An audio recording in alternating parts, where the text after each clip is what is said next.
ভাঙা মন নিয়ে বিছানায় শুয়ে আছে সেজুতি। রুমটা প্রচন্ড অন্ধকার, বাতি নেভানো আছে। এই জন্য হয়তো রুমে আলো নেই বললেই চলে। অন্ধকারে সেজুতি গা ছমছম করছে। সে বালিশে মুখ গুজে ফোপাচ্ছে। গায়ের ওপর মুহিব নিজের একটা হাত তুলে রেখে গভীর ঘুমে আচ্ছন্ন।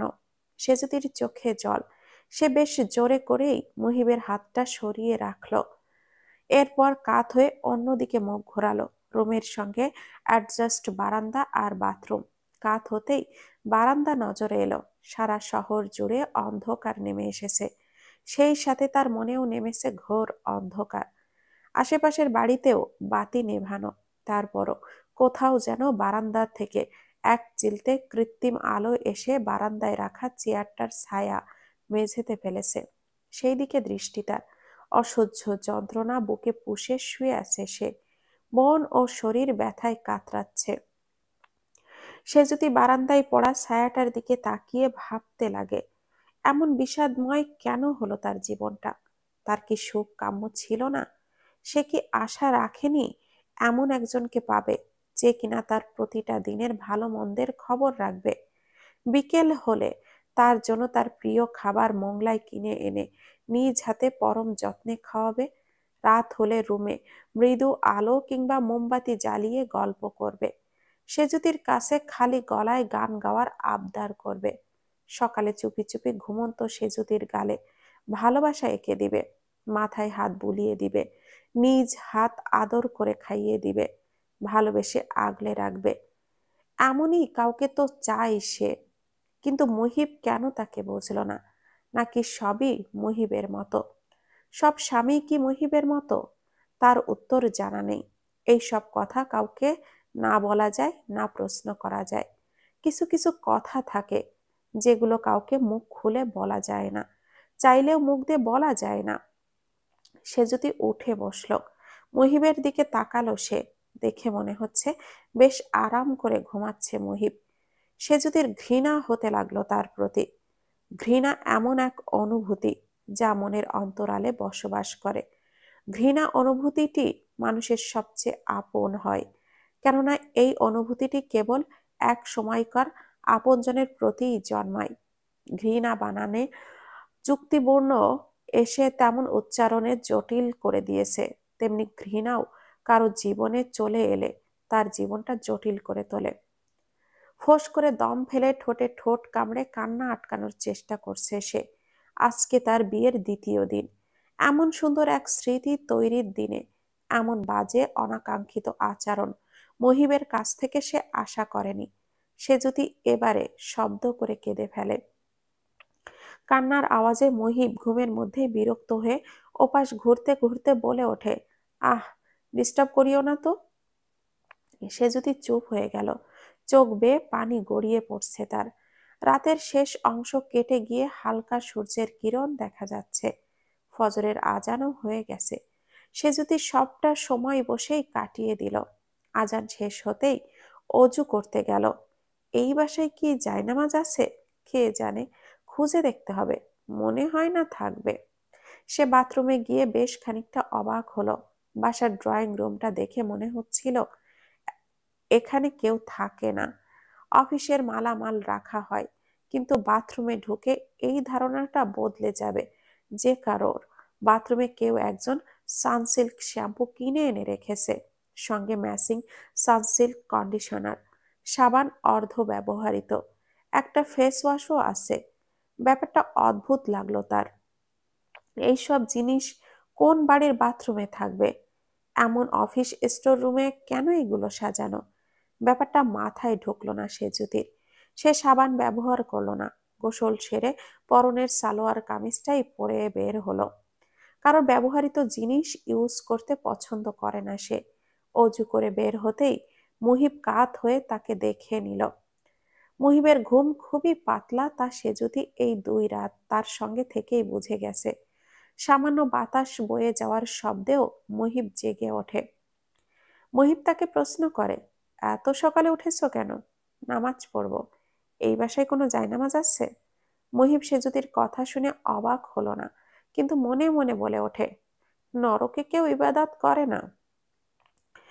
উত্তরে বলে ওঠে, পাশের রুমে বড় কাগজ কাগজ আছে, ওগুলোর মধ্যে একটা নিয়ে কাজে লাগাতে পারো। সে যদি হাতটা ধরল, মুহিব আগে পিছিয়ে ডাকলো, কিন্তু সে সায় দিল না। এতে কিছুটা হতাশ হয় মুহিব। ঘুম ভেঙে যাওয়ায় সে আর ঘুমানোর চেষ্টা করলো। উঠে বসে সে। এরপর সিগারেট ধরায় প্রচন্ড মাথা ব্যথা করছে তার। সে এক কাপ কড়া করে চা খেলে ভালো হতো। রান্নাঘরে কি চা পাতা আছে? থাকলে সে যদিকে এক কাপ চা বানাতে বলা যায়। সে সিগারেট শেষ করে আবারও শুয়ে পড়ে। সে যদি আসে না কেন? এতক্ষণে তো নামাজ শেষ হওয়ার কথা। মুহিব আরো 10 মিনিট অপেক্ষা করে নিজেই উঠে পাশের রুমে গেল। পাশের রুমে সুন্দর করে বেড সাজানো, দামি বিছানা, দামি বেডশিট, অ্যাটাচড বারান্দা ও বাথরুম। সে যদি বারান্দা রেলিং ঘেঁষে দাঁড়িয়ে আছে। তাকে দাঁড়িয়ে থাকতে দেখে হিম শীতল হাওয়া বয়ে যায় মুহিবের গা বেয়ে। সে দ্রুত বারান্দায় গিয়ে খুক খুক করে কেশে নিজের উপস্থিতি জানান দিল। কিন্তু সেজুতির ভাবান্তর হলো না। সে কঠিন হয়ে দাঁড়িয়ে আছে। মুহিব বেশ অবাক হলো। সেজুতি চঞ্চল টাইপের মেয়ে, এক জায়গায় বেশিক্ষণ থাকে না। আজ কি হলো তার? সে পেছন থেকে সেজুতির চুলগুলো আস্তে আস্তে সরিয়ে ডান কাঁধে রাখতেই ব্যস্ত হয়ে রিনরিনে কণ্ঠে তাকে ডেকে ওঠে, সেজুতি। সেজুতি কেঁপে ওঠে মুহিবের স্পর্শ পেয়ে। কি হয়েছে তোমার? সে যদি নিশ্চুপ রইল। মুহিব পেছন থেকে জড়িয়ে ধরে আদুরে গলায় বলল, মন খারাপ? সে কাট কাট গলায় উত্তর দেয়, না। তাহলে কি হয়েছে বলো আমাকে। সে যদি তার দিকে ঘুরে দাঁড়ায়। এতে তাদের মধ্যবর্তী দূরত্ব কমে আসে। সে যদি বলে ওঠে, ভালোবাসা শব্দটার মধ্যে কি আলো প্রভাব ফেলে, যেমনটা গাছের জন্য আলো প্রভাব ফেলে? মুহিব তার কথার আগা মাথা বুঝতে না পেরে বলে ওঠে, ঠিক বুঝলাম না। সে যদি কিছুটা দূরে সরে গিয়ে বলে ওঠে, না বোঝার মতো তো কিছুই বলিনি। আমার মনে হয় ভালোবাসা শব্দের মধ্যে আলোর প্রভাব ফেলে।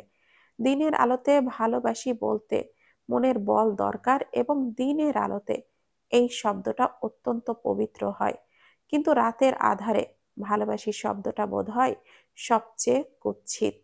এরপর সরাসরি মুহিবের দিকে তাকিয়ে বলে, এবং যে কাউকে এই কথাটা রাতে বাতি নিভিয়ে বলা যায়, তাই না? মুহিব সেজুতির কথায় ঘাবড়ে যায়। কি বলবে ভেবে পাচ্ছে না। সেজুতির চোখে অশ্রু টলমল করছে। সে ক্লান্ত গলায় বলে ওঠে, জুই কে হয় তোমার? জুইয়ের নাম সেজুতির মুখে শুনে ভূত দেখার মতো চমকালো মুহিব। হুট করে গা ঠান্ডা হতে লাগলো। হাত বরফের মতো জমে গেল। জুইয়ের সঙ্গে কি অন্যায় করেছো? মুহিব শুকনো ঢোক গিলে বলে, অন্যায়? কি অন্যায় করব? আর জুই, ওর কথা কিভাবে জানলে তুমি? কালকে রাতে তুমিই ওনার প্রসঙ্গে কথা বলেছ। কে হয় জুই তোমার? গার্লফ্রেন্ড? মুহিব শুকনো হেসে বলে, ক্লাসমেট। আমার কাছে সেমিস্টার ফি ধার চেয়েছিল। আমি দেইনি। ভেবেছিলাম এমনি ধার চাচ্ছে। পরে জানতে পারি মেয়েটা আসলেই অভাবী।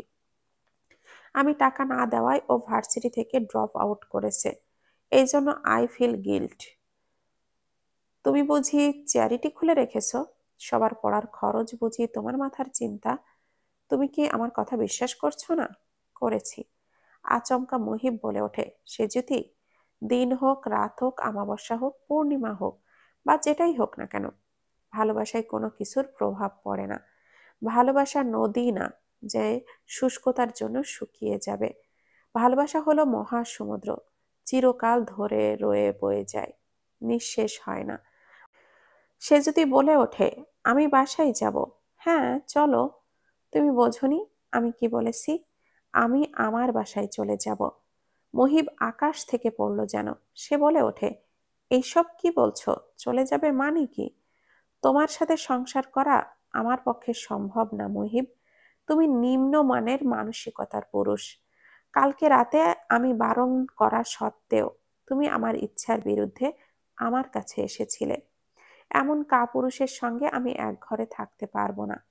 সে যদি শীতল কণ্ঠে কথাগুলো বলল, যার ফলে মুহিবের গায়ের রক্তও ঠান্ডা হয়ে এলো। সে যদি বলে ওঠে, আমি তোমাকে ডিভোর্স দিব। কথাটা বলা মাত্রই মুহিব তার গালে সজোরে চড় বসালো। সঙ্গে সঙ্গে সে যদি ছিটকে পড়ে গেল এবং রেলিংয়ে তার ঠোঁটের কোণা লেগে ঠোঁট কেটে রক্ত বের হলো। সে ঘৃণা ভরা চোখে মুহিবকে দেখতে লাগে। মুহিব রাগে ফুঁসছে। মুহিবের হাতে থাপ্পড় খাওয়ার পর সেজুতি পাথরের মূর্তির ন্যায় দাঁড়িয়ে আছে। চোখে আগুন জ্বলছে যেন তার। ঠোঁটের কোণে লেগে থাকা রক্ত তাজা লাল বর্ণের। মুহিব আঁতকে ওঠে, মাথা ঘোরাতে লাগে তার। সে চায়নি সেজুতিকে আঘাত করতে, কিন্তু হুট করে মাথাটা গরম হয়ে গেল। ভুলে বা ইচ্ছাবশত হলেও মনের অনিচ্ছায় সেজুতিকে আঘাত করে ফেলেছে। কি করা উচিত তার এখন? সেজুতি চুপচাপ দাঁড়িয়ে আছে, মুখে কোনো শব্দ নেই তার। মুহিব বলে ওঠে, সেজুতি, আই এম সরি। আসলে থাক, কিছু শুনতে চাই না আমি। মুহিব ঢোক গিলল। কেমন শীতল কণ্ঠে কথাটা বলল সেজুতি যে মুহিবের গাও শীতল হয়ে গেল। সে নিজের একটা হাত ভয়ে ভয়ে সেজুতির হাতের উপরে রাখল। তার মনে হলো হাতটা রাখার সঙ্গে সঙ্গে সেজুতি চেঁচিয়ে তুল কালাম ঘটাবে, কিন্তু এমন কিছুই হলো না। সেজুতি আগের ন্যায় মূর্তির মতো দাঁড়িয়ে আছে। কোনো নড়াচড়া নেই তার মধ্যে। নিঃশ্বাস নেওয়ার সময়ও মানুষের শরীর দোলে, সেই নড়াচড়াটার চোখে পড়ছে না। মুহিব আরো একটু শক্ত করে তার হাতটা চেপে ধরে বলে, আমি কিন্তু খারাপ না। এই মুহূর্তে তোমার মনে হচ্ছে পৃথিবীর সবচেয়ে জঘন্যতম ছেলেটার সঙ্গে তোমার বিয়ে দেওয়া হয়েছে, তাই না? সে যদি হ্যাঁও বলল না, নাও বলল না, নিশ্চুপ রইল সে। একটা সময় আসে যখন কথা বলতে ইচ্ছে করে না। আমরা যখন অনেক আহত মনের হই দিক দিয়ে, ঠিক সেই সময়ে মুখের বুলি হারিয়ে যায়। নির্বাক হয়ে পড়ি। প্রতিটা শব্দ মন খারাপের দিনে পাহাড় সমান ভারী হয়ে পড়ে। আবার যখন অনেক আনন্দে থাকি, তখন কথা বলতে খুব ভালো লাগে। ব্যাপারটা সবার ক্ষেত্রে হয় কিনা সে যদি জানে না, কিন্তু তার বেলায় এমনটাই হয়। সে কথা না বাড়িয়ে মুখ অন্যদিকে ফিরালো।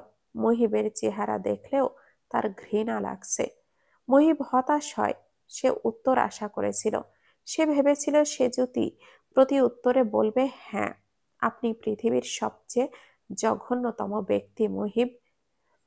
ঘৃণা প্রকাশ করার চেয়েও বেশি ধারালো হলো নীরব থাকা। নিশ্চুপ নীরবতা কালো আধারের মতো ভয়ঙ্কর।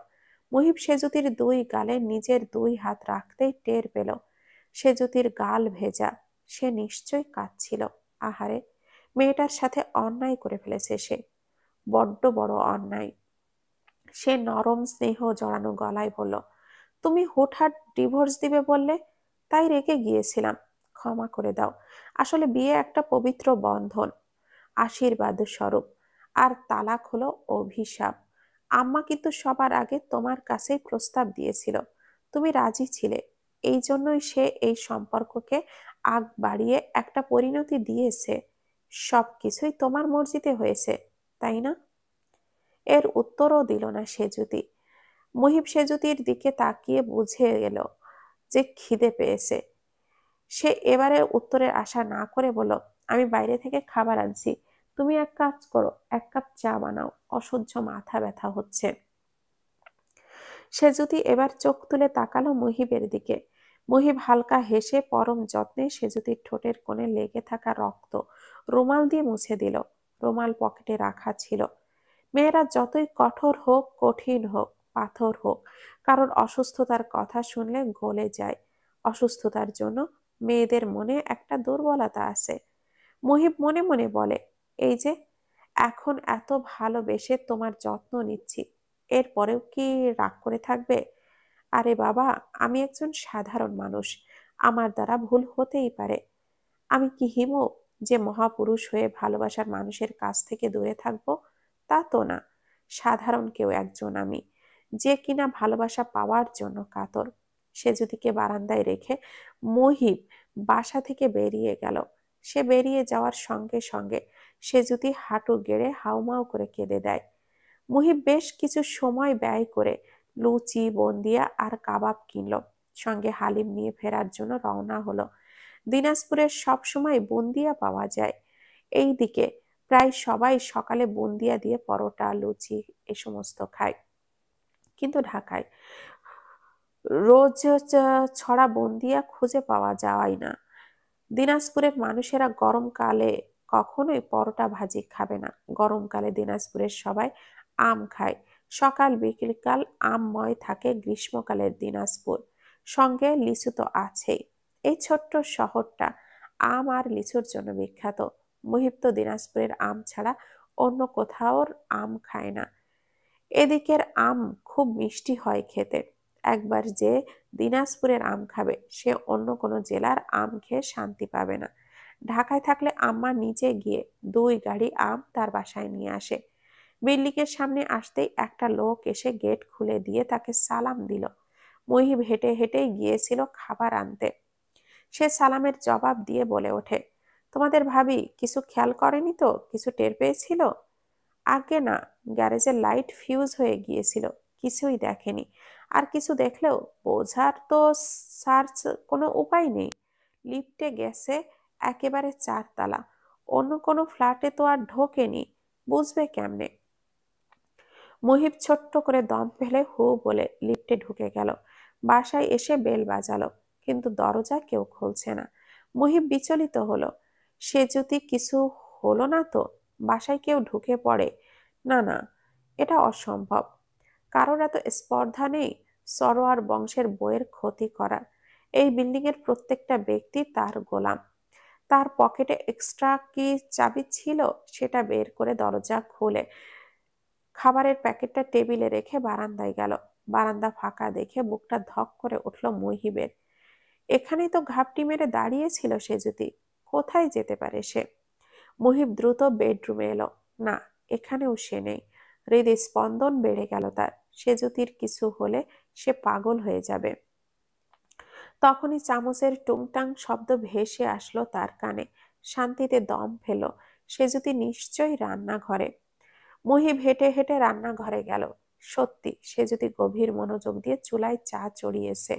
মুহিব নিজেকে স্বাভাবিক রেখে বলে ওঠে, নাস্তায় নিছি, আসো খেয়ে নিই। বাসায় যেতে হবে তো নাকি? আসো। সে যদি সহজভাবে চুলাটা বন্ধ করে চা কাপে ঢেলে টেবিলে গিয়ে বসলো। 1 কাপ চা বানিয়েছে সে। মুহিব নিজ উদ্যোগে নাস্তা সাজিয়ে সেজুদিকে খেতে দিয়ে নিজেও আয়েশ করে খেতে লাগে। সে যদি 2 লোকমা খেয়ে উঠে পড়লো এবং বারান্দায় গিয়ে দাঁড়ালো। এই ঘটনা থেকে মুহিবের আর খাওয়া হলো না। সে জানতো সে যদি ঘাড় তেড়া স্বভাবের। আসলে ঘাড় তেড়া না, ঘাড় তেড়াই হবে। মেয়েদের ক্ষেত্রে ঘাড় তেড়ি শব্দটাই আসে। মুহিব বানিয়েছে এমন একটা শব্দ। কিন্তু আজকে সে বুঝলো সে যদি বড্ড অভিমানী, রাগ করেছে তার উপর। মুহিব বারান্দায় গিয়ে বলে, চাটা ভালো হয়েছিল। সে যদি বলে ওঠে, বাসায় চলো। কাদের? তোমাদের বাসায় যেতে চাও? আমার চাওয়া দিয়ে কিছু যায় আসে? আই এম সরি সেজুতি, আর হবে না এমন ভুল। বাসায় চলো। যাবো তো, তার আগে বলো আমাকে ক্ষমা করেছো? সেজুতি নিশ্চুপ রইল। উত্তরটা তারও জানা নেই। তার এই মুহূর্তে মনে হচ্ছে বিয়ে মানে হলো বন্দি জীবন। অসহ্যকর হচ্ছে তার জীবন। মুহিব তাকে নিয়ে রওনা হলো। এদিকে শোভা ঘুম থেকে উঠে যখন দেখলো সেজুতি বা মুহিব কেউই বাসায় নেই, সে ছোটখাটো একটা কাণ্ড ঘটালো। কান্নাকাটি শুরু করে দিল। তবে তার কান্নার জন্য বাড়ির কাউকেই খুব একটা মাথা ঘামাতে দেখা যাচ্ছে না। ইমা তার রুমে বসে ফোন চালাচ্ছে। তাওহিদ রেডি হয়ে অফিসে যাবে। দুপুরের আগে এসে পড়বে। আজকে রাতে বাসায় খাওয়া দাওয়া হবে, বউ ভাত যাকে বলে। 2টা গরু কেনা হয়েছে। একটু পর কসাই এসে জবাই দিবে। এই আয়োজন করা হয়েছে। মনোয়ারা আক্তার বাগানে বসে চা খাচ্ছেন আর পান চিবোচ্ছেন। ভাবান্তর নেই তার মাঝে। শোভার কান্নায় যদি কেউ বিচলিত হয়, তবে গরু 2টাই হয়েছে। শোভার কান্নার আওয়াজ বাড়লে গরু 2টাও একসাথে হাম্বা হাম্বা করে ডেকেছে। এই ঘরের রানী হলেও শোভা পড়ে থাকে এক কোণায়। কোথাও কেউ তার জন্য সহানুভূতি দেখায় না। তাহিদও আজকাল বদলে গেছে। কিছু বললেই রাগারাগি চেঁচামেচি করছে। আমা তো আগে থেকেই তার থেকে দূরত্ব বজায় রাখে। অবশ্য আমা সবার সাথেই এক প্রকার ডিস্টেন্স মেনটেন করে চলে। শোভা 10 মিনিট অপেক্ষা করে আম্মার কাছে গিয়ে বলে ওঠে, আম্মা, সেজু আর মুহিব তো ঘরে নেই। মনোয়ারা আক্তার বিরক্ত হয়ে বললেন, নেই তো আমি কি করতে পারি? ওরা কি ছোট বাচ্চা যে কোলে নিয়ে ঘুরবো? হারিয়ে যাওয়ার ভয় আছে ওদের? শোভা নিচু গলায় বলে, আম্মা, ওরা নাকি কালকে রাতে বাসায় ছিল না। বৌমা, প্রতিটা রাতে যে নিজের বাসায় থাকতে হবে এমন কোনো আইন আছে? ছিল না, ভালো কথা, এসে পড়বে। অযথা চিন্তা না করে দেখো রহিম ঠিকঠাক বাজার করেছে কিনা। মুরগি কিন্তু দেশিটা কেনার টাকা দেওয়া হয়েছে। যাও, গিয়ে দেখো দেশি মুরগি কিনেছে না কক। শোভা আর কিছুই বলল না, চলে এলো ওখান থেকে। তার মন খচখচ করছে। সেজুকে না দেখা অবধি এই মনের খচখচানি চক্রবৃদ্ধি আকারে বেড়েই যাবে। তবে শোভা কিছুক্ষণের মধ্যে চিন্তামুক্ত হলো। সেজুতি আর মহিব গাড়ি থেকে বের হতেই দেখে তার মুখে হাসি ফুটে উঠল। ইস, দুজনকে একসাথে কি সুন্দর দেখাচ্ছে। কিন্তু সেজুর মুখ এমন শুকনো কেন? সেজুতি রুমে এসে শুয়ে পড়ল। মুহিব কথা বলার চেষ্টা করলো, কিন্তু লাভ হলো না। সেজুতি সম্ভবত ঘুমিয়ে পড়েছে। মেয়েটা ক্লান্ত ছিল মেবি, না হলে কেউ শোয়া মাত্র ঘুমায়? ঘুমান্ত সেজুতির দিক থেকে চোখ সরাতে পারল না মুহিব। ইস, কি সুন্দর দেখতে মেয়েটা, ফুটফুটে চেহারা, মনে হচ্ছে ঘর উজ্জ্বল করে কোনো জলজল তারা জ্বলছে। মুহিব চোখ সরিয়ে নেয়। এই সৌন্দর্যের দিকে বেশিক্ষণ বেশিক্ষণ তাকিয়ে থাকলে চোখ তেরা হয়ে যাবে তার। জুই সুউচ্চ বিশিষ্ট বারান্দা থেকে নিচের দিকে তাকিয়ে কফি খাচ্ছে। কফি যতবারই মুখে নিচ্ছে ততবারই মুখ বিকৃত করছে, কারণ সে চিনিহীন কফি খাচ্ছে। চিনিহীন কফি তার কাছে খুব কুৎসিত স্বাদের মনে হচ্ছে।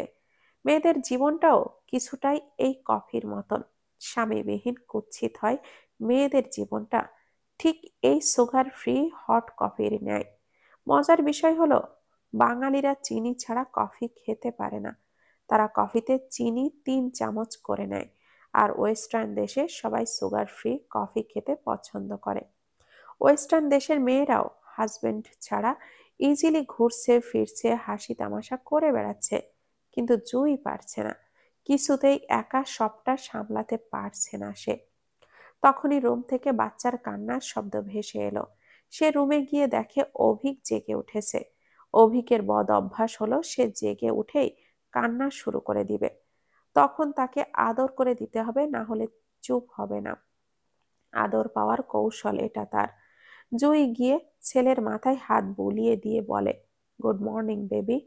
অভিক কান্না থামিয়ে হেসে মাকে জড়িয়ে ধরে স্পষ্ট ইংরেজিতে বলে, গুড মর্নিং মাম্মাম। জুই ছেলেকে চুমু দিয়ে ইংরেজিতে বলে ওঠে, ঘুম ভালো হয়েছে? অভিক হ্যাঁ বলল। আজকে ব্রেকফাস্টে কি খেতে চাও? অভিক কিছুটা ভেবে উত্তর দেয়, নিউট্রেলা অ্যান্ড ব্রেড। জুই বলে ওঠে, অমলেট খাবে? অভিক জোর গলায় বলে ওঠে, I hate egg and milk মাম্মাম। জুই হেসে দিল। 4 বছর বয়সে তার ছেলেটা এত এত কথা বলতে শিখেছে, ভাবাই যায় না। পাশের বাসার মিসেস লিউলেন বলেন, অভিক ইজ এ পেরট। সে যে যা শুনবে অবিকল তাই নকল করে দিবে।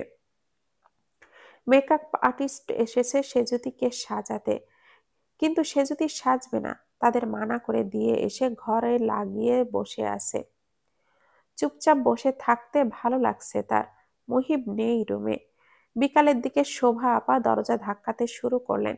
সেজুতি বিরক্ত নিয়ে দরজাটা খুলে দিল। আপা হড়বড় করে বলল, তুই নাকি সাজগোজ করবি না, বাইরেও বের হবি না। সাজগোজ করব না এটা ঠিক, কিন্তু বের হব না এটা একটা গুজব। শোভা ভুরু কুঁচকে বলে, গুজব হবে কেন? বড় বড় ঘরের বৌদিদের নিয়ে এমন গুজব বের হয় তো নাকি?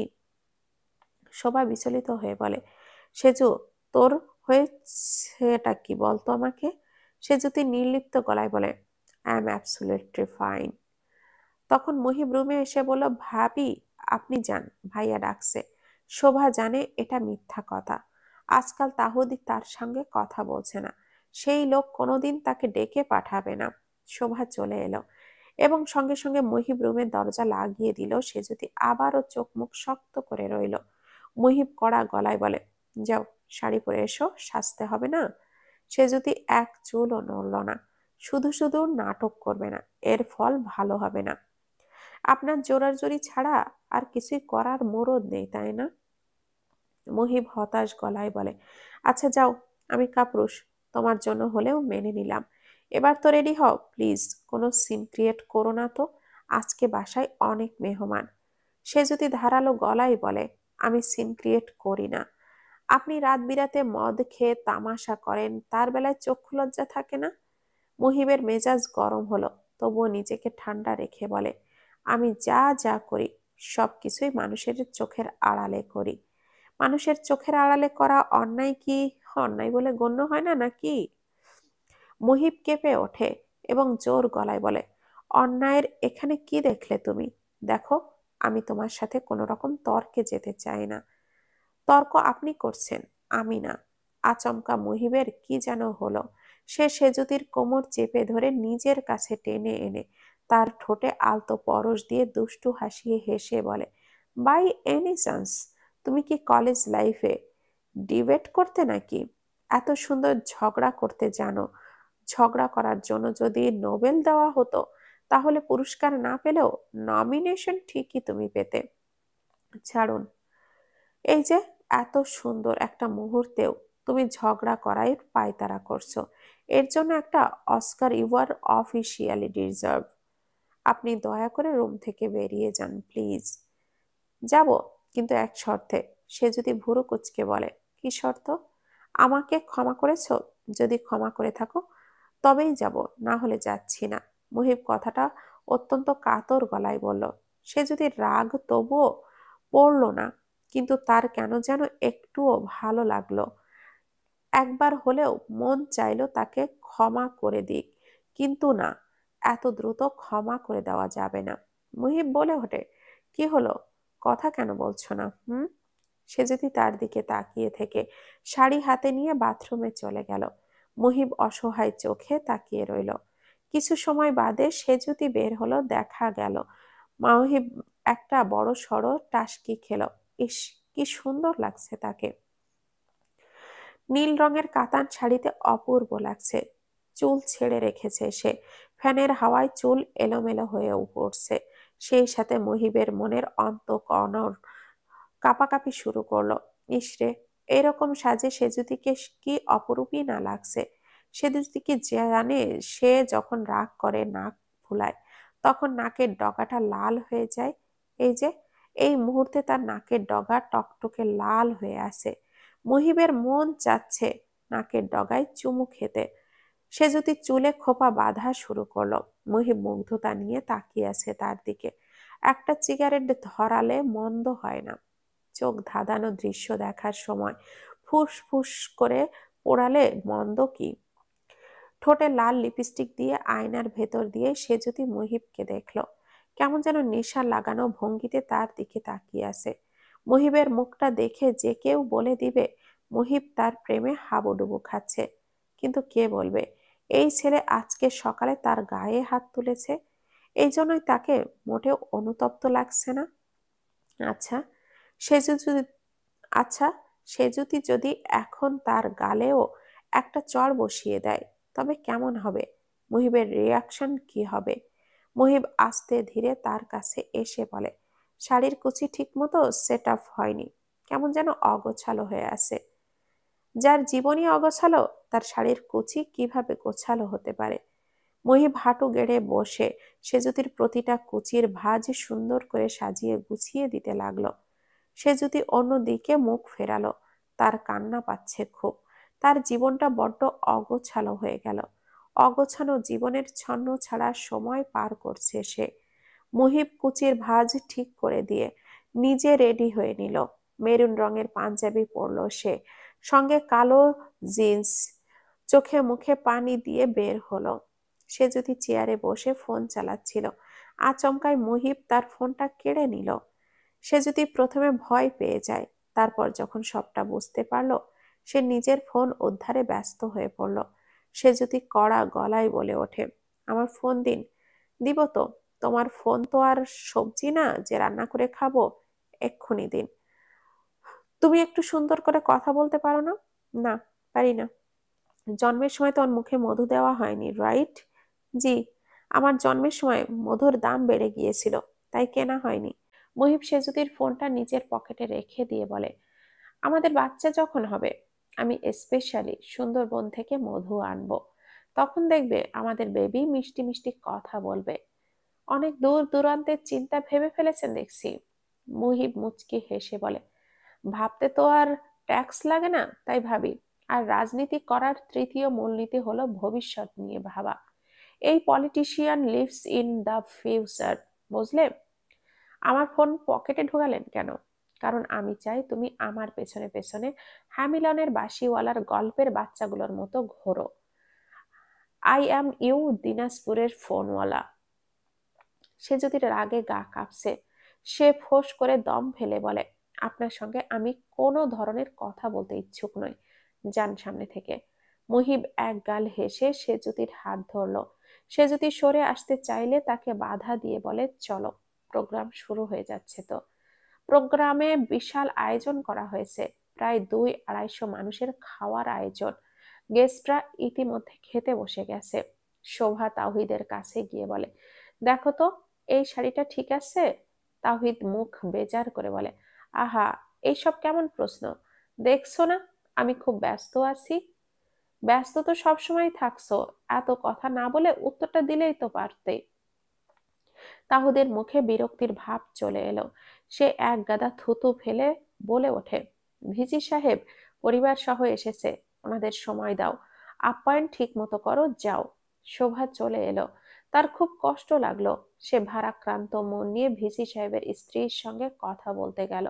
ভিসি সাহেবের বউ খুব ভালো একজন মহিলা, খুব সুন্দর করে তার সঙ্গে গল্প করছে। কিন্তু শোভার মন সেই দিকে নেই। তার চোখ মন ডিসি সাহেবের বইয়ের কোলে থাকা শিশুটার দিকে। ইস, বাবুটা কি সুন্দর করে নিজের ছোট হাতটা মুখে দিয়ে চুষছে। শোভার চোখ চকচক করছে, মন চাচ্ছে বাবুটাকে একটু আদর করে দিতে। আচ্ছা, তার এমন ফুটফুটে বাচ্চা কবে হবে? সে কি মা হবে না কোনো দিনও? মা না হতে পারার জন্য কি তাওহিদ এমন করে তার সঙ্গে? মানুষটাও তো বাবা হওয়ার জন্য কাতর। সেও চায় আধো আধো বলিতে কেউ তাকে বাবা বলে ডাকুক। আল্লাহ কবে তার দোয়া কবুল করবে? কবে ঘর আলো করে তার ঘরে সন্তান আসবে? নাকি সে অপয়া? শোভার বুক ধক করে ওঠে। এবারে থাইল্যান্ডে গিয়ে যেসব টেস্ট করানো হলো, তাওহিদ সেই সব নিয়ে আলোচনা করেনি তার সঙ্গে, নাকি টেস্টের রিপোর্ট দেয়নি। শোভাকে বাকিটা সময় ভীষণ চিন্তিত দেখা গেল। আজই তাওহিদের সঙ্গে কথা বলা দরকার। সে যদি খাওয়া দাওয়া করে প্রস্তুতি নিচ্ছে বাবার সঙ্গে বাসায় যাওয়ার জন্য। গাড়ি বাসার সামনে এসে তাদের অপেক্ষা করছে। মুহিবের চেহারা দেখার মতো। সে কিছুতেই শ্বশুর বাড়িতে যেতে চায় না। এই জন্য আম্মা তাকে সবার সামনে ধমক দিয়ে বলে, যার বাড়ির মেয়ে বিয়ে করতে তোমার সমস্যা নাই, সেই বাড়ি গিয়ে থাকতে কি অসুবিধা? মুহিবের মায়ের কথাই সবাই হো হো করে হেসে দেয়। সেজুতিও হাসে। সেজুতিকে হাসতে দেখে মুহিবেরও মন ভালো হয়ে যায়। অগত্যা শ্বশুরবাড়ি যাওয়ার জন্য গাড়িতে উঠে বসে সে। তার সঙ্গে সেজুতির বাবা জয়নাল সাহেব বসেছে। এতেও বেজার সে। সে সেজুতির সঙ্গে বসবে, তা না, শ্বশুরের পাশে বসতে হচ্ছে। এদের মাথা এত মোটা কেন? সেজুতিকে এই গাড়িতে বসানো হয়নি। মহিব প্ল্যান করে রেখেছিল সে আর সেজুতি একসাথে একা একা যাবে। এসি ছেড়েই হাই ভলিউমে হিন্দি গান বাজাবে। সে তার একটা হাত দিয়ে সেজুতির হাতটা চেপে থাকবে। সেজুতি যতবারই রাগী কণ্ঠে বলবে, কি করছেন কি, ছাড়ুন, ঠিক ততবারই মুহিব তাকে চুমু খাবে। সুন্দর একটা লং ড্রাইভ হবে। সব রোমান্টিক প্ল্যানে পানি ঢেলে দিল সেজুতির বিচ্ছুক কাজিনরা। সে যদি বাসায় পৌঁছে মুহিবকে গেটের বাইরে আটকানো হলো, এবং সবচেয়ে আশ্চর্যের বিষয় হলো সে যদি তাকে না দেখার ভান করে শাড়ির কুচি সামলিয়ে বাসার ভেতরে ঢুকে গেল, কিন্তু মুহিবকে ঢুকতে দিচ্ছে না। 20,000 টাকা দাবি তাদের। মুহিব আহাম্মকের মতো চেয়ে আছে। এভাবে লোকালয়ে তার কাছে গলার কাটা ডাকাতি করা হচ্ছে। মুহিব চুপচাপ দাঁড়িয়ে আছে, নিজেকে অসহায় লাগছে। বেশ কিছুক্ষণ পর সে যদি হালকা সুতির কাজ করা বেগুনি রঙের একটা ফতুয়া পরে বের হলো। ভেজা চুল, চুলের পানিতে পেছনের কাঁধটা ভিজে গেছে। সে সাদা কালারের ওড়নাটা জড়িয়ে আছে। সে যদি গেটের কিছুটা কাছে গিয়ে বিরস মুখে বলে ওঠে, এই, তোদের দুলাভাইয়ের অনেক কিপটা, সারা রাত ধরে চাইলেও এক পয়সাও বের করবে না। তার চেয়ে এইসব বাদ দে, আমি সুযোগ বুঝে তোদের একদিন চাইনিজ খাইয়ে দিব। মুহিবের ভীষণ রাগ হলো। তাকে টাকার খোঁটা দিল। আরে বাপ, মুহিব নিজের টাকা গোনা শুরু করলে হাতে ফোসকা পড়ে যাবে। তাকে নাকি টাকার গরম দেখানো হচ্ছে। সে পকেট থেকে সত্যি সত্যি 20,000 টাকা বের করে দিল। টাকা কখনোই সে এভাবে সঙ্গে রাখে না। আজকে সকালে ম্যানেজার দিয়ে গেল, সেটা পাঞ্জাবির পকেটেই রেখে দিয়েছিল সে। সবাই তা হৈ হৈ শুরু করে দিল। তাকে খাতিরদারি করে ভেতরে ঢোকানো হয়। এরপর কিছুক্ষণ মুহিবকে ঘোরানোর জন্য রুমে পাঠানো হয়। অবাক করা বিষয় হলো, এই রুমটাও বাসর ঘরের মতো ফুল দিয়ে সাজানো। মুহিবের ভালো লাগলো তা দেখে। কিন্তু ঘরে সে একা, সেজুতি নেই। প্রায় 1 ঘন্টা পার হলেও রুমে সেজুতি এলো না। ফোন যে দিবে তারও উপায় নেই। মুহিবের নিজের চুল ছিঁড়তে মন চাচ্ছে। আরে ভাই, এই ফুলে ভরা রুমে সে একা একা কি করবে বউ ছাড়া? বসে বসে ছাগলের মতো পাতা চিবিয়ে খাবে, নাকি গরুর মতো রাতের খাওয়া পোলাও জাবর কাটবে?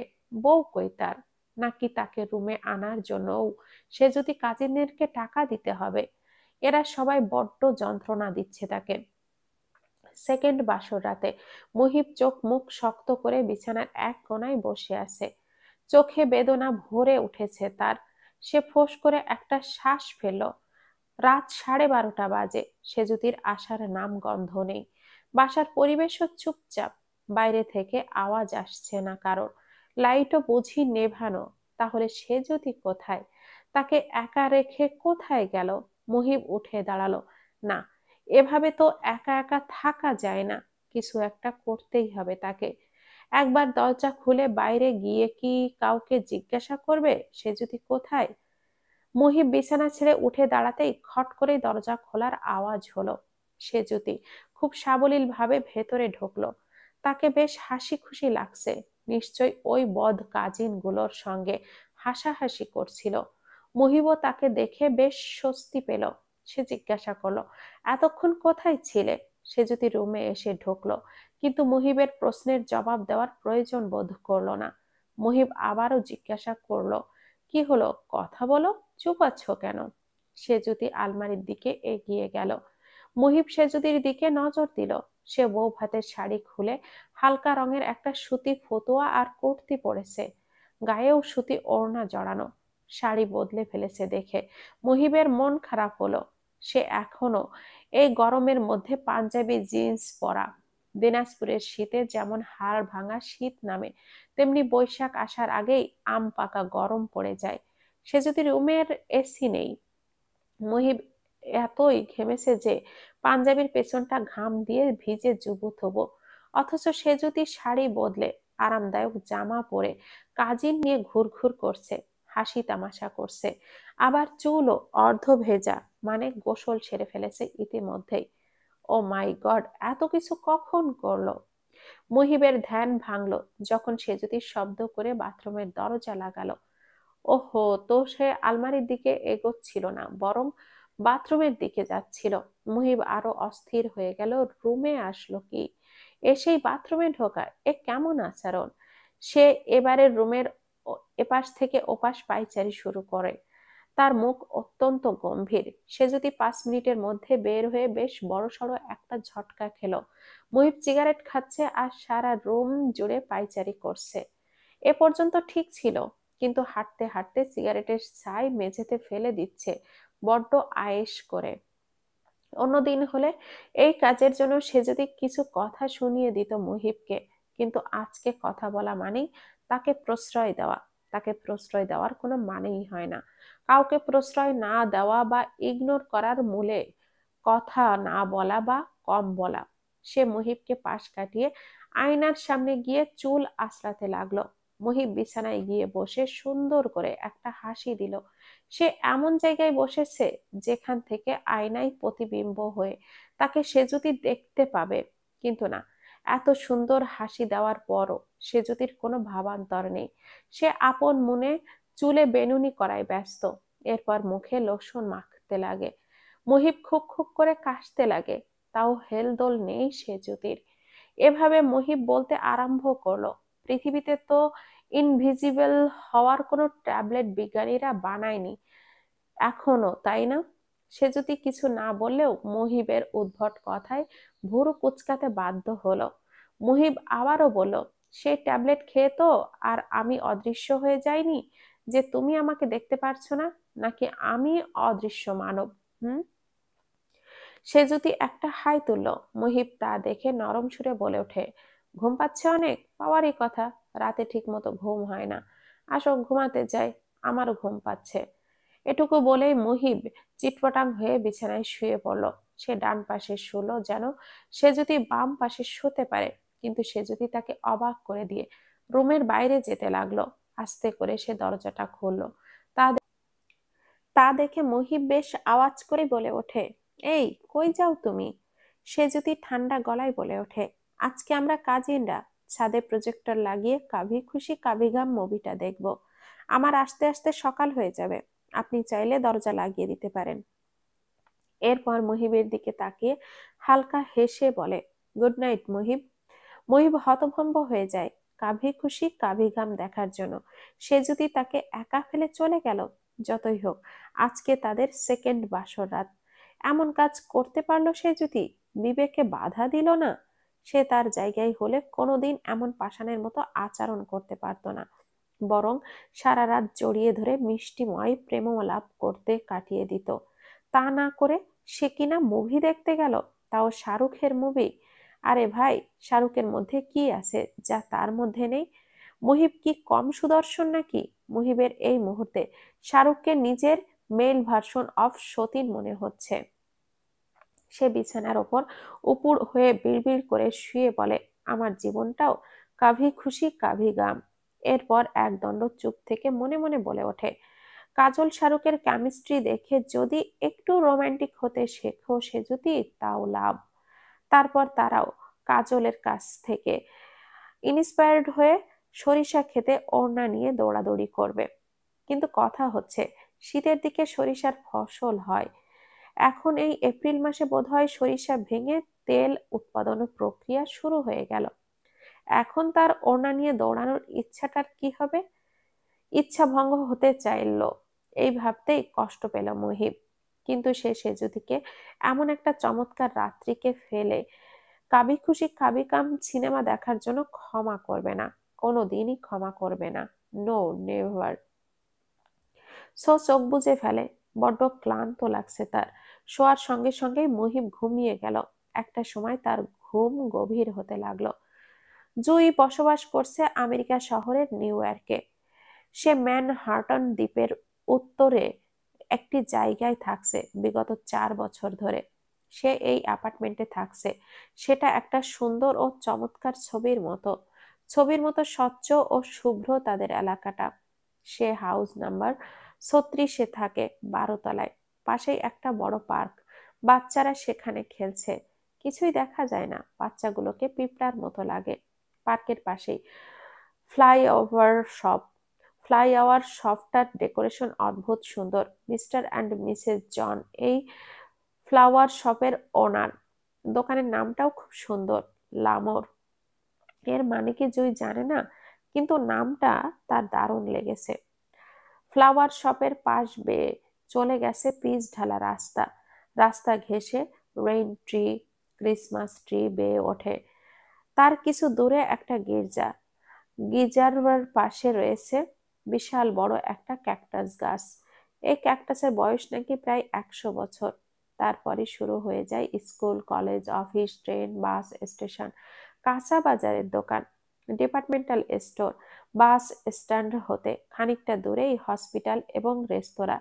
বিভিন্ন ক্যাটাগরির রেস্তোরাঁ আছে, চীনা, জাপানিজ, ইন্ডিয়ান, কোরিয়ান, ইটালিয়ান, হরেক রকম দেশের ঐতিহ্যবাহী খাবার পাওয়া যায় সেগুলো রেস্টুরেন্টে। জুই আজকেও বারান্দায় দাঁড়িয়ে পার্কের দিকে তাকিয়ে আছে। যদিও উচ্চতার জন্য কিছুই বোঝা যায় না, তাও জুই বুঝতে পারলো লাল টি শার্ট পরা অভিক তার ফ্রেন্ডদের সাথে খেলা করছে, ফুটবল খেলছে তারা। অভিককে দেখেই বোঝা যাচ্ছে সে বেশ মজা পাচ্ছে। অভিকের একজন আফ্রিকান ফ্রেন্ড আছে, নাম মেবি মালিশা বা মারিশা। খুব মিল তাদের। জুই অভিকের কাছ থেকে দৃষ্টি সরিয়ে নিল। অভিকের দিকে তাকিয়ে থাকলেই তার কান্না পায়। Why she is behaving like and brown mom. এই যে গরমে অভিক ঘেমে গেছে, তার মন চাচ্ছে ছুটে গিয়ে তার বেবিকে এসিতে এনে বসিয়ে ঠান্ডা জুস খেতে দিক। জুই রুমে এসে নিজের চুল বেঁধে নিল। তাকে বেরোতে হবে। পরনে তার স্লিভলেস শর্ট আর টাইট জিন্স। তাকে হসপিটালে যেতে হবে। আচ্ছা, আজকে অভিককে সঙ্গে নিলে কেমন হয়? সে বোর ফিল করবে নিশ্চয়, করুক। আজকে জুই অভিককে নিয়ে সারা দিন ঘুরবে। আজকের দিনটা স্মরণীয় করে রাখবে, যেন স্বর্গে গেলেও তার এই স্মৃতি মনে থাকে। বাংলাদেশের লিগ্যাল নোটিশও পাঠাতে হবে। অনেক কাজ বাকি, তাও আজকে সে অভিককে নিয়ে ঘুরবে। মাকে নিয়ে অভিকের কিছু স্মৃতি তো থাকা চাই, যেন অনেক বছর পর কোনো অলস দুপুরে মাকে নিয়ে ভাবলে কিছু মন কাড়া দৃশ্য ভেসে ওঠে। জুই গাড়ির চাবি নিয়ে বের হয়ে লিফট দিয়ে নিচে নামে। গ্যারেজ থেকে গাড়ি বের করলো। এরপর গ্যারেজের গেট লাগিয়ে পার্কের সামনে গিয়ে অভিককে ধরে এনে গাড়িতে বসালো। অভিক নাক ফুলিয়ে বলে ওঠে, মামা, দিস ইজ নট ডান। জুই গাড়ির এসির স্পিডটা বাড়িয়ে দিয়ে খিলখিল করে হেসে উঠল। এই হাসিটা এতটাই প্রাণবন্ত ছিল যে জুই নিজেই আচমকাই কেঁদে দিল। তবে সেটা নীরব কান্না। হসপিটালে সে অভিককে কোলে বসিয়ে ডক্টর আলবার্টের জন্য অপেক্ষা করছে। জুই এমনভাবে শক্ত করে অভিককে ধরে বসে আছে যে অভিকের শ্বাস আটকে যাচ্ছে। অ্যালবার্ট এসে বেদনা ভরা মুখে বলে, দেরি করার জন্য দুঃখিত লেডি। জুই মুচকি হেসে বলে, ইটস ওকে ডক্টর, আপনি দয়া করে রিপোর্টগুলো দেখে আমাকে কৃতজ্ঞ করুন। অ্যালবার্ট হেসে রিপোর্ট দেখতে লাগলো। জুইয়ের পরশুদিনের টেস্টের রিপোর্ট আজকেই এসেছে। রিপোর্টগুলো পড়ার সঙ্গে সঙ্গে তার মুখটা ফ্যাকাশে হয়ে গেল। জুই শক্ত করে অভিককে জড়িয়ে ধরে চুমু খাচ্ছে একাধারে। অ্যালবার্ট বলে ওঠে, I am very sorry miss Jui. কিভাবে বলবো বুঝতে পারছি না। অপারেশন সাকসেসফুল হওয়ার চান্স কত পার্সেন্টেজ ডক্টর? 20। জুই চোখ বন্ধ করলো। গাল বেয়ে পানি গড়িয়ে পড়ছে তার। অভিক অদ্ভুত নজরে তার মাকে দেখছে। জুই শান্ত সুরে বলে, বাট ইটস আমেরিকা। আমেরিকায় কি অপারেশন আনসাকসেসফুল হতে পারে না? আমেরিকাতেও মৃত্যু আসে, তাই না ডক্টর? সব ঈশ্বরের। It's my darling. জুই আচমকায় হু হু করে কাঁদতে লাগে। এই মুহূর্তে যে কেউ তাকে দেখে মুগ্ধ হবে। এত অপূর্ব লাগছে তাকে। কোথাও যেন বাঙালি আভা ফুটে উঠেছে। কাঁদছে, এই জন্যই কি তাকে বাঙালি আর 10টা মেয়ের মতোই লাগছে? অ্যালবার্ট ঘাবড়ে গেল। কি বলে সান্ত্বনা দিবে জুইকে? এ যে এক ভয়াবহ রোগ। জুই যেমন হুট করে কেঁদে দিয়েছিল, তেমনি হুট করে কান্না থামিয়ে হেসে অভিককে উদ্দেশ্য করে বলে ওঠে, আইসক্রিম খাবে বেবি? কফি ফ্লেভারের? অভিক মায়ের গালে চুমু খেয়ে বলে, আমি কিছুই খাবো না mamma, please don't cry. Mamma, it's not crying baby. বাইরে থেকে সূর্যের তীক্ষ্ণ উত্তাপ এসে গায়ে লাগছে মহিবের। সে মুখের তিক্ততা এনে চোখ খুলে দেখে ফকফকা রোদ রুমে এসে উকিঝুঁকি মারছে। তার ভুরু কুঁচকে গেল। সে একটা হাই তুলল। অনেকদিন পর একটা আরামদায়ক ঘুম হলো তার। মাঝে মাঝে সেজুতির বাসায় এসে এভাবে একটা শান্তিময় ঘুম ঘুমিয়ে যেতে হয় তার। সে ফোনটা বের করে অন করতেই অবাক হয়ে যায়। এখন 11:15 বাজছে। এত বেলা হলো কখন? সে মাথা ঘুরিয়ে রুমে সেজুতিকে খুঁজতে লাগলো, কিন্তু রুমে সেজুতির উপস্থিতি নেই। মুহিব আরো একটা হাই তুলল। চোখ থেকে ঘুম ঘুম ভাব সরছেই না। নেশা করেও তো এতক্ষণ ঘুম ঘুম ভাব থাকে না। তার একটু শীত শীত করছে। একটা পাতলা কাঁথা জড়িয়ে নিল খুব মজা করে। মুহিব আবারও শুয়ে পড়ে। সে যদি সারা রাত ছাদেই ছিল। মুভি তো 3 ঘন্টার মধ্যে শেষ হয়ে যায়। এরপর সে কি করলো? একবারও মুহিবের ব্যাপারে ভাবলো না? সে যদি কি জানে না আজকে দুপুর হলেই মুহিব ঢাকার উদ্দেশ্যে রওনা হবে? জানার তো কথা, না জানলে তাকে জানিয়ে দিতে হবে। সে যদিকে সাথে নেওয়ার ইচ্ছে ছিল খুব, কিন্তু এখন মনে হচ্ছে নেওয়ার না নেওয়াই উত্তম। সে যদি তার উপরে রেগে আছে, কিছুদিন যাক, এরপর ঢাকায় একেবারে সে যদিকে নিয়ে শিফট হয়ে যাবে। অলরেডি 11টা বাজে। আর দেরি করা যাবে না, বাসায় যেতে হবে। বাসা থেকে 2টা বাজার আগেই বেরোতে হবে। কালকে ঢাকার খুব গুরুত্বপূর্ণ একটা মিটিং আছে তার। মুহিব আরো একটা হাই তুলল। এই মুহূর্তে বিছানা থেকে উঠতে মন চাচ্ছে না। মন ও মস্তিষ্কের মধ্যে যুদ্ধ চলছে। মন চাচ্ছে আরো একটু ঘুমিয়ে নিক, আর মস্তিষ্ক চাচ্ছে এক্ষুনি উঠে যাক। মিনিট 10 পর মুহিব উঠে দাঁড়ালো এবং বাথরুম থেকে ফ্রেশ হয়ে পকেট থেকে সেজুতির ফোনটা বের করে টেবিলে রেখে রুম থেকে বের হলো। রুম থেকে বের হতেই সেজুতির বাবার সঙ্গে তার দেখা মিলল। তিনি একগাল হেসে মুহিবকে বলে ওঠে, আরে জামাই বাবু, উঠে গেছো? আসো বাবা, নাস্তা খেতে হবে। মুহিব অস্বস্তি ভরা হাসি হাসলো, এরপর নাস্তা খেতে গেল। চোখ ঘুরিয়ে সে সেজুতিকে খুঁজছে। মেয়েটা গেল কোথায়? নিজের বাসা থেকে হাওয়া হয়ে গেল, নাকি ছাদেই হাওয়া খাচ্ছে? মুহিবকে চমকে দিয়ে সেজুতি রান্নাঘর থেকে হাতে ট্রে নিয়ে বের হলো। ট্রেতে লুচি, আলুর দম, মিষ্টি আর গরুর মাংস লাল লাল করে রান্না করে সাজানো আছে। সঙ্গে কয়েক প্রকারের ফলমূল। দিনাজপুর আর চিটাগাংয়ের মানুষজন গরুর মাংস খেতে দারুণ পছন্দ করে। মুহিবকে খাবার ফেলে দেওয়া হলো। মুহিবের কাছে আজকে সেজুতিকে কিছুটা অন্যরকম লাগছে। মুহিব বুঝে পাচ্ছে না এই অন্যরকম লাগার কারণটা কি। সেজেছে কি? না, মনে হয় না। মুহিব খাওয়াই মন দিল। সেজুতির সঙ্গে একা একা কথা বললে বোধহয় সুবিধা হতো, কিন্তু সে উপায়ও নেই। সে ইতিমধ্যে রান্নাঘরে চলে গেছে। আর একটু পর নাস্তা করে বের হবে মুহিব।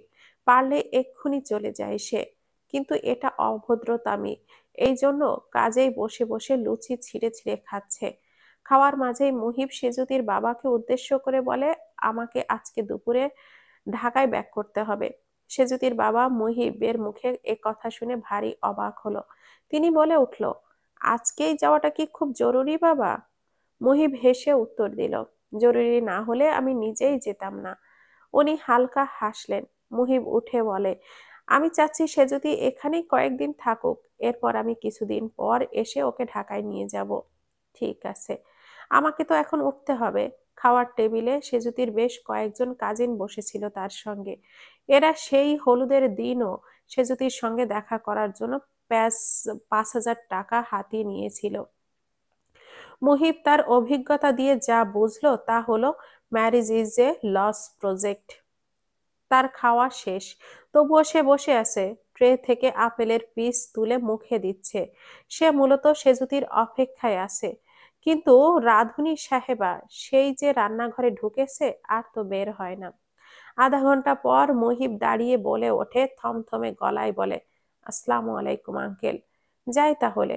আচ্ছা বাবা, সেজুতির সঙ্গে দেখা করো। মুহিব বলে ওঠে, দরকার নেই, যাই তাহলে আমি, আল্লাহ হাফেজ।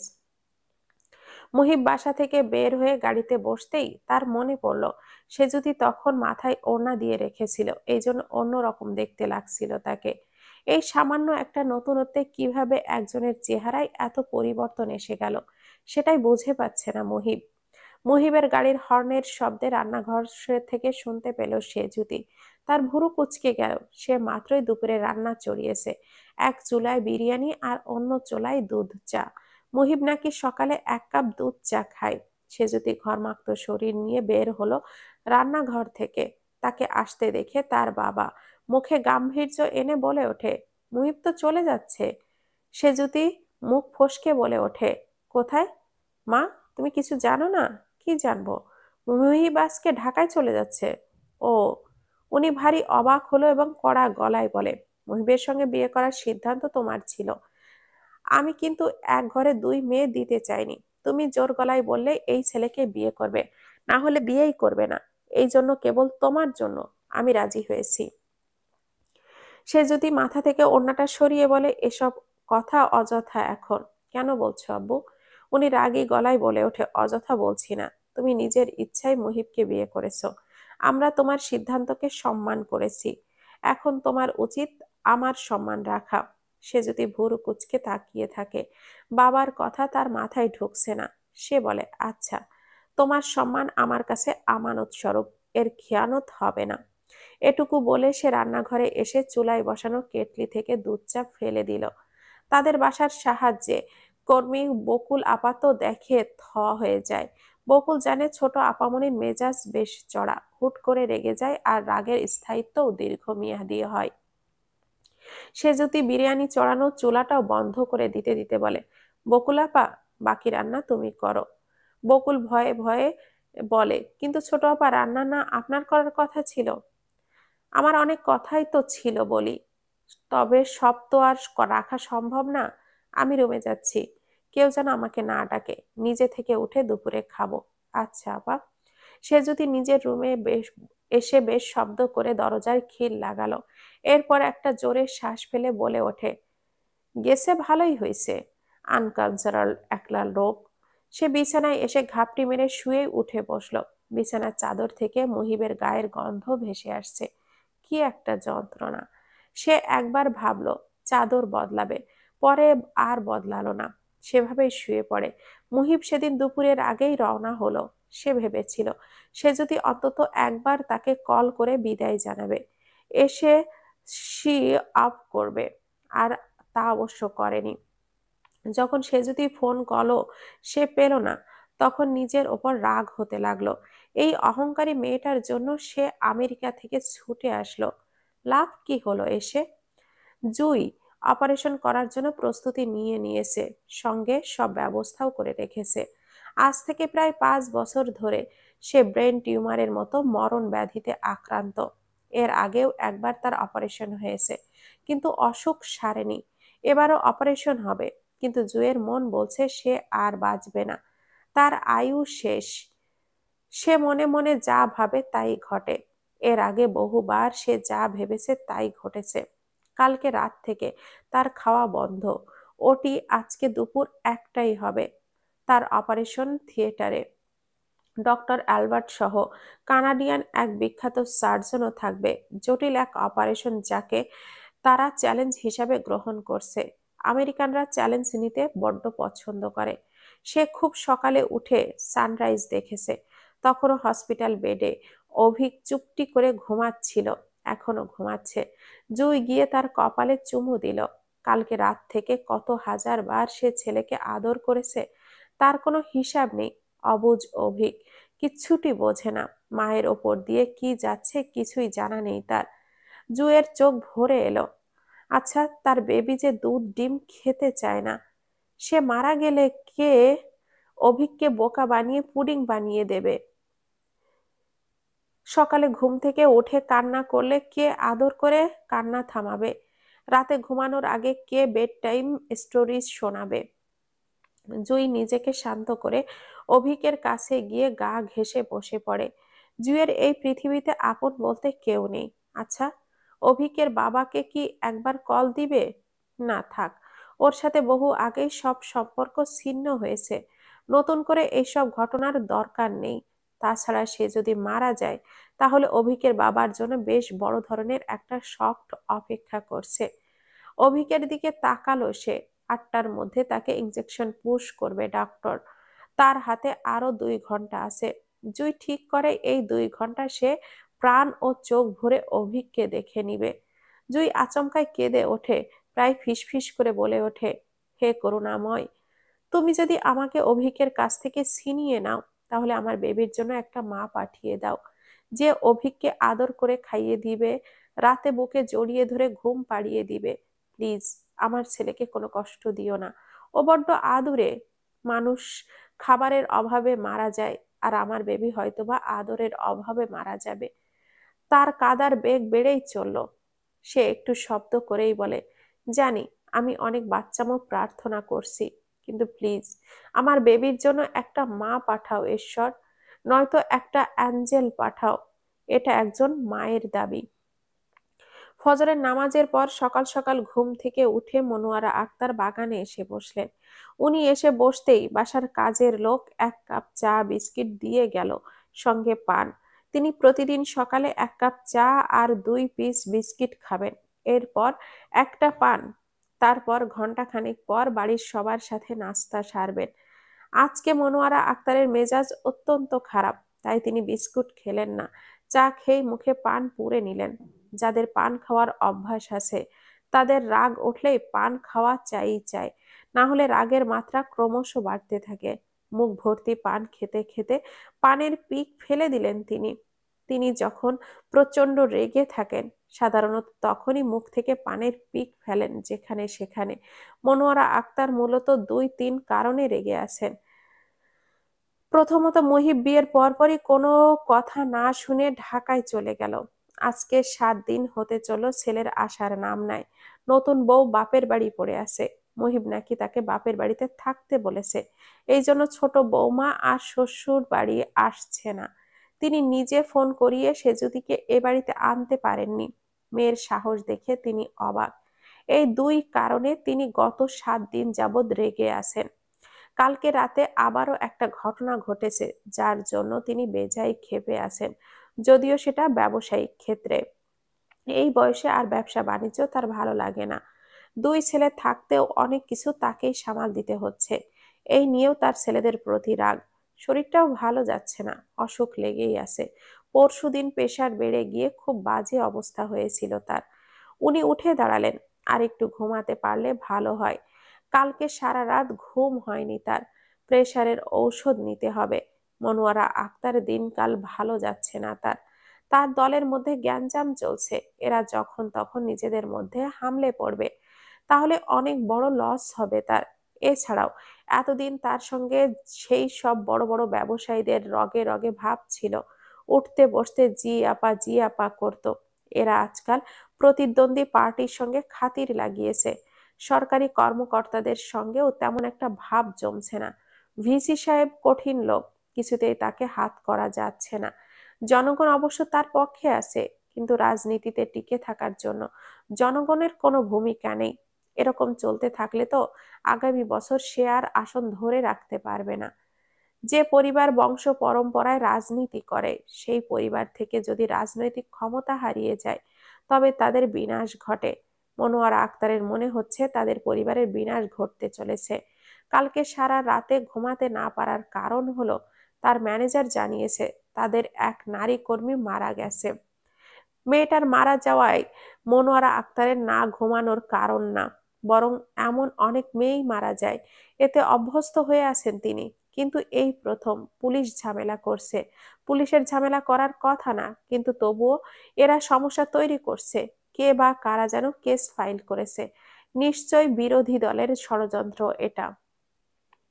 কিন্তু কথা হলো মেয়েটা যে মারা গেছে এটা পুলিশের কানে গেল কেমনে? তাহলে কি তার গোপনে সোনার ডিম পাড়া রাজহাঁসের খবর লোকে আস্তে আস্তে জানতে শুরু করেছে? কি সাংঘাতিক ব্যাপার! এইসব কিছু মুহিবের বিয়ের পর থেকে ঘটছে। এত অল্প কদিনে এত দুর্ঘটনা কেন ঘটছে কে জানে। এই সেজুতি নামের মেয়েটা তার জন্য অলক্ষী। ঘরের বউকে লক্ষ্মী হতে হয়। সংসারের মঙ্গল ঘরের বউ আঁচলে বেঁধে আনে। এই মেয়ে নিশ্চয়ই অমঙ্গল আঁচলে বেঁধে এনেছে। এখন একটার পর একটা খারাপ ঘটনা চলতেই থাকবে। শোভা যখন বউ হয়ে এলো, সে মাসে তারা 3 গুণ মুনাফা অর্জন করলো। শুধু তাই না, 10-12 জন নতুন কাস্টমার পাওয়া গেল যাদের কম বেশি সবাই খুব ক্ষমতাশীল ছিল। অথচ ছোট বউ আসা মাত্র সব লন্ডভন্ড করে দিচ্ছে। সে যদি এখন প্রায় প্রতিদিনই নিজ উদ্যোগে নাস্তা বানায়। আজকেও ব্যতিক্রম হয়নি। সে আলুর পরোটা বানাচ্ছে। রান্না বান্না করতে তার খুব ভালো লাগে। বিশেষ করে নতুন নতুন আইটেম বানানোর সময়টা দারুণ উপভোগ করে সে জুতি। আজকে বিকালে স্পেশাল কিছু করলে মন্দ হয় না। পরোটা ভাজতে ভাজতে সে জুতি একটা দম ফেললো। আজকে নিয়ে 7টা দিন চলে যাচ্ছে। মুহিব একবারও তার কল পর্যন্ত দেয়নি। এই জন্য সে যদি প্রচন্ড কষ্ট পাচ্ছে ভেতরে ভেতরে। বিয়ে যে উদ্দেশ্যেই হোক না কেন, মুহিব তো প্রথম প্রথম বেশ স্বাভাবিক আচরণ করছিল। এখন হুটহাট যোগাযোগ বন্ধ করে দেওয়ার মানে কি? সে যদি পরোটাগুলো প্লেটে সাজিয়ে টেবিলে নিয়ে গেল। শোভা আপা প্রতিদিন বেশ কয়েকবার করে ফোন দিয়ে তাকে বোঝাচ্ছে যে ওই বাড়িতে চলে যেতে। আম্মা নাকি রেগে আছেন। সে যদিও জেদ ধরেছে সে ওই বাসায় যাবে না। একান্ত মুহিব এসে না নিয়ে গেলে সে আর কোনোদিনও ওই বাসায় যাচ্ছে না। সে যদি টেবিলে খাবার দিয়ে বাবাকে ডাকতে গেল। বাবা প্রায় সঙ্গে সঙ্গে ডাইনিং রুমে এসে বসলেন। সে যদি খাবার বেড়ে দিল। তিনি খেতে খেতে বললেন, শোভা আর তাওহিদ তো আবার চেন্নাই যাচ্ছে। সে যদি ভুরু কুঁচকে বলে, কেন? তিনি অবিশ্বাসের চোখে তাকিয়ে বলে ওঠে, কেন আবার চিকিৎসার জন্য? চেন্নাইয়ের ডাক্তাররা খুব ভালো চিকিৎসা দেয়। আমার মন বলছে এবার আল্লাহ সহায় হবেন। সে যদি ফোঁস করে শ্বাস ছেড়ে বলে, আব্বু আমি কি খুব জেদি? তা তো বটেই। সে যদি ফট করে চটে গিয়ে বলে, মোটেও আমি জেদি না। সে যদি বাবা হো হো করে হেসে উত্তর দিল, নিজের স্বভাব তো নিজেই বুঝবে না। তুমি যে কতটা জেদি এটা আমি আর তোমার আপা জানি। একবার কি করলে শোনো। তখন ক্লাস 5-এ পড়তে।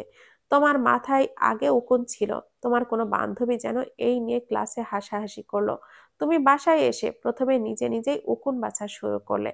তাতেও কাজ না হলো, একেবারে সব চুল খেটে চুলহীন মেয়ে হয়ে গেলে।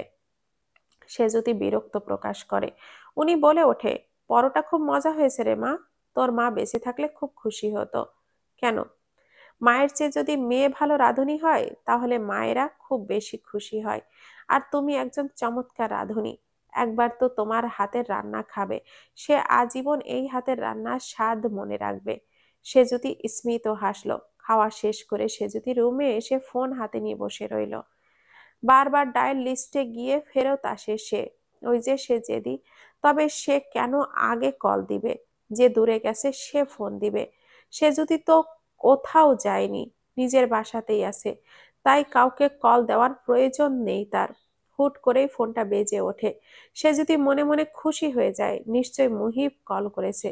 সে যদিকে হতাশ করে দিয়ে ফোনটা করেছে শোভা আপা। সে যদি আসলেই হতাশ হলো। আপার সঙ্গে দিনে 4-5 বার কথা হয়, আর এদিকে 7 দিনে একটা কল দিতেও মুহিবের হাত পুড়ে যাচ্ছে। যত সব। সে ফোনটা রিসিভ করতেই শোভা আপা হড়বড় করে বলে ওঠে, এই সেজু শোন। হ্যাঁ বলো আপা। আমি আর তাওহিদ তো চেন্নাই যাচ্ছি, শুনলাম আব্বুর কাছে। চেন্নাইয়ে একজন অনেক ভালো গাইনি ডাক্তার আছে, ওনাকে দেখাবো। আচ্ছা। আমি মুহিবকে কল দিয়ে বললাম তোরাও চল, কিন্তু মুহিব বলল সে পারবে না, কাজ আছে। দেখ তো কেমন লাগে, আমাকে কাজ দেখায়।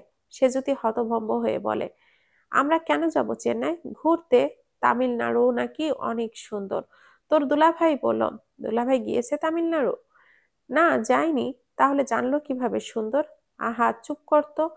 মানুষটার ওপর দিয়ে অলরেডি অনেক চাপ যাচ্ছিল। চাপের ভারে বেচারা শুকিয়ে গিয়েছে। 4 কেজি ওজন কমেছে তোর দুলাভাইয়ের। ও, বাসায় এত ঝামেলা। শোন মুহিবকে খবরদার রাজনীতি করতে দিবি না। ওর কিন্তু করার শখ আছে। ব্যবসা করছে করুক, রাজনীতিতে যেন না ঢোকে। হুম।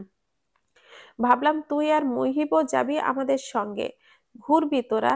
বিয়ের পর তো একসাথে থাকলিই না। বিয়ের পরের দিনগুলো যে কতটা মধুর হয় তা তো বুঝলিই না তোরা। আপা পরে কথা বলি। কেন, মাথা ব্যথা করছে? সে কি, কেন, রাতে ঘুম হয়নি? হয়েছে, তবু মাথা ব্যথা করছে। তাহলে রাখছি কেমন? হুম। আপা ফোন রেখে দিলে সে যদি বারান্দায় গেল। আপাকে সে মিথ্যা বলেছে। তার গত 2 রাত ধরে ঘুম হচ্ছে না। কেন হচ্ছে না তা সে জানে না। বিছানায় যাওয়ার আগ অবধি ক্লান্ত থাকে, কিন্তু বিছানায় শুলে আর ঘুম আসে না। ওই সময়ে ফোন চালাতেও মহা বিরক্ত লাগে। ছটফট করে রাত পার করছে। 2 রাত জাগার ফলে তার চোখের নিচে একটু কালি পড়ে গেছে। এছাড়াও অনেক এলোমেলো চিন্তা এসে ভর করছে মাথায়। এই যেমন মুহিব যদি তাকে ডিভোর্স দিয়ে দেয় তখন কি হবে? বাসায় মুখ দেখাবে কি করে? আব্বু বা আপা কেউ সত্য জানে না। তারা জানে তাদের সঙ্গে মুহিবের প্রেমের সম্পর্ক ছিল। আব্বু প্রথমে রাজি ছিল না। সে যদি জেদ ধরে এই বিয়েতে বাবাকে রাজি করিয়েছে। এই জন্য সে 2 দিন না খেয়ে অবধি ছিল। পরে বাবা রাজি হয়ে যায় তার সুখের জন্য। এখন ভাবলেই তার রাগ লাগছে এই বেয়াদব ছেলেটাকে বিয়ে করার জন্য। নাকি সে 2 দিন না খেয়েছিল। দুলাভাই অবশ্য জানেন আপার কমপ্লিকেশন এতটাই বেড়ে গেছে যে মা হওয়ার চান্সেস আর নেই।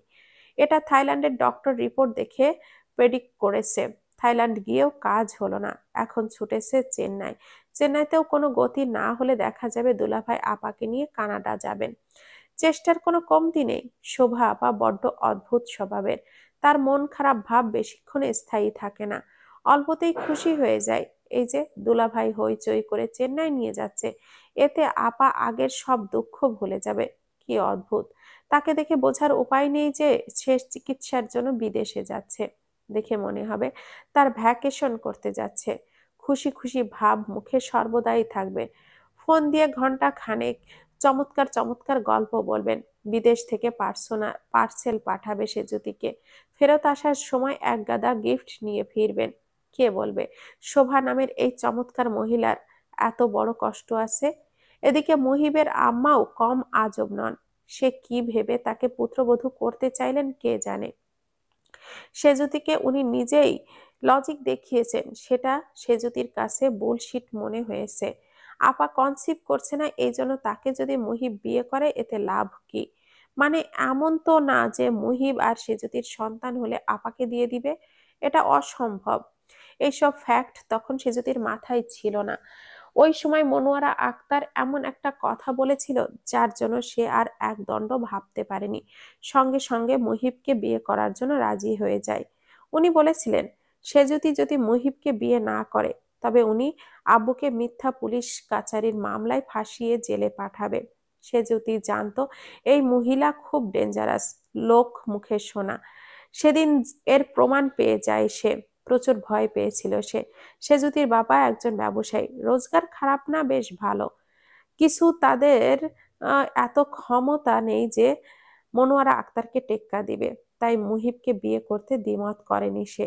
সে যদি ফোনটা হাতে নিল এবং মনের সঙ্গে যুদ্ধ করে মুহিবকে কল লাগায়, কিন্তু ওপাশ থেকে ফোনটা রিসিভ করলো না। এই জন্য সে যদি মনে মনে রেগে গেল। আর দিবে না সে কাউকে ফোন। অসহ্য। মুহিব তার ফোন ধরলো না। ব্যাপারটা ভাবতেই রাগ লাগছে সেজুতির। মুহিব এতক্ষণ যাবৎ বাথরুমে ছিল। বাথরুম থেকে সে ফোনে রিংটোন শুনতে পেয়েছে, কিন্তু তার মধ্যে কোনো ভাবান্তর নেই। সে সময় নিয়ে বাথরুমের সব যাবতীয় কাজ সম্পন্ন করে বের হয়ে ফোনটা হাতে নিতেই চমকে ওঠে। গা বেয়ে শীতল হাওয়া বয়ে যায়। সে যদি কল দিয়েছিল, তার যেন বিশ্বাসই হচ্ছে না। সে দ্রুত কল ব্যাক করলো, কিন্তু ওপাশ থেকে কেউ ধরলো না। সে পর পর 3বার কল দিল, কিন্তু ধরলো না সে। এতে করে মুহিবেরও রাগ উঠে যায়। সে ফোন ডেস্কে রেখে চেয়ারে ধপাস করে বসে পড়ে। যে মেয়ে তার হাজবেন্ডকে সি অফ করতে আসে না, তাকে কেন মুহিব কল দিবে? নতুন বিবাহিতা মেয়েরা স্বামী ছাড়া থাকতেই চায় না। স্বামী যদি 2 ঘন্টার জন্য বাইরে যায়, তারা ফোন দিয়ে দিয়ে অস্থির করে তোলে। অভিমানী সুরে বলে, ওগো কখন ফিরবে? আর যদি নববিবাহিতা মেয়েদের স্বামী তাদের রেখে দূরে কোথাও যায়, তবে সেই মেয়েগুলো বিদায় বেলায় কেঁদে কেঁদে একাকার করে ফেলে তার বউ। খোঁজ খবর অবধি নেয় না। মুহিব এত গরজ পড়েনি সেজুতির সঙ্গে কথা বলার। ওর সাথে কথা না বলে মুহিব মরে যাবে না। তবে হ্যাঁ, প্রাণটা ছটফট করছে সেজুতির কণ্ঠ শোনার জন্য। তখনই আম্মার ফোন এলো। মুহিব রিসিভ করতেই মনোয়ারা আক্তার বলে ওঠে, মনে হচ্ছে তুমি তোমার ওয়াদার কথা ভুলে গেছো। মুহিব বলে ওঠে, কোন ওয়াদার কথা? সেজুতির সঙ্গে বিয়ে হলে তুমি আমার সঙ্গে রাজনীতি করবে। আগামীবার আমার পরিবর্তে তুমি দলের প্রধান হবে। ভুলে গেছো নাকি? না, মনে আছে। তোমার একটা সাহায্য লাগবে আব্বা। কি? ব্যবসার একটা মেয়ে মারা গেছে। আম্মার মুখে এমন কথা শুনে মুহিব আঁতকে ওঠে। মনোয়ারা আক্তার বলে ওঠে, এটা ভয় পাওয়ার কোনো বিষয় না আব্বা। ভয় কেন পাচ্ছ? এরকম প্রতি মাসেই 2-1জন মেয়ে মারা যায়, কিন্তু এইবার গন্ডগোল হয়েছে। কথা হলো পুলিশ ঝামেলা করছেন। আমি চাই তুমি ব্যাপারটা সামলাও। আমি কিভাবে সামলাবো? টাকা লাগলে টাকা দিবে, ক্ষমতার জোর লাগলে তা প্রয়োগ করবে, বুদ্ধির খেলা হলে বুদ্ধি দিয়ে খেলা জিতে আসবে। তবে সবকিছু ধামা চাপা দিতে হবে, না হলে বিপদ সন্নিকটে। মুহিব কিছু না বলে ফোনটা কেটে দিল। তখনই আমেরিকার অ্যাম্বাসি থেকে কল আসলো। মুহিব কিছু না বুঝেই ফোনটা রিসিভ করতেই তাকে জানানো হলো দ্রুত এয়ারপোর্টে যেতে। মুহিব আশ্চর্য হলো, কি এমন হলো যে এয়ারপোর্টে যেতে হবে? সে গাড়ি নিয়ে বের হলো। সমস্ত রাস্তা চিন্তায় ঘেমে গেল সে। ঘন্টাখানেকের মধ্যেই এয়ারপোর্টের সামনে এসে পৌঁছায়। সেই ব্যক্তিকে কল দিয়ে তিনি স্পষ্ট ইংরেজি ভাষায় বলে, এয়ারপোর্টের ভেতরে তোমার ছেলে তোমার জন্য অপেক্ষা করছে। মুহিব পাথরের মূর্তির মতো দাঁড়িয়ে থাকলো, মাথা ভো ভো করছে তার।